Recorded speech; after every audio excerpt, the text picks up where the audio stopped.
উম, বাইরে বৃষ্টি হচ্ছে, কিন্তু আমি ভিডিওটা বানাবো, কারণ আজকে বিজেপি জিতে গেছে। আমি আনন্দে বানাচ্ছি না।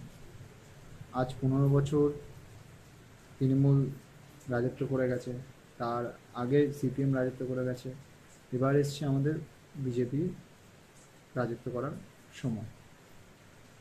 কিছু জিনিস বলা দরকার।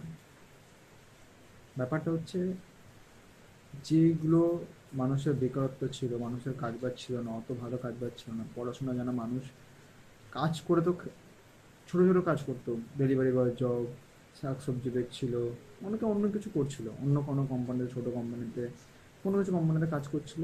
ঠিক আছে, এত বছর মানুষরা রাজত্ব করেছে। দিদি মমতা দিদি রাজত্ব করে গেছে, মমতা পিসি, আমি দিদি বলছি, মমতা পিসি রাজত্ব করে গেছে। কিন্তু এবার এসছে বিজেপি, মানে মোদিজির পালা।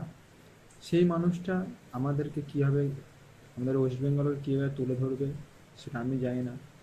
এত কিছু বলেছে, এত কিছু বক্তব্য পেশ করেছে আমাদের সামনে। এবার দেখা যাক কি হয়। আগামী 5 বছরে তিনি কি করতে পারেন আমি করে উঠতে পারবো না। মানুষের সত্যি কিছু দেখো, ভাতা দিন, যাই দিন, মানুষকে কাজ দিন, মানুষ দুটো করে খেতে পারবে। মানুষকে 15-20 হাজার টাকা একটুখানি স্যালারি ভালো মানুষের কাজ দিন, যারা পড়াশোনা জানার ছেলে তাদেরকে কাজ দিন।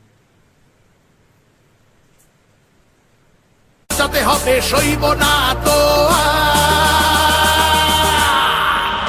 তাই পাল্টানো দরকার, চাই বিজেপি সরকার।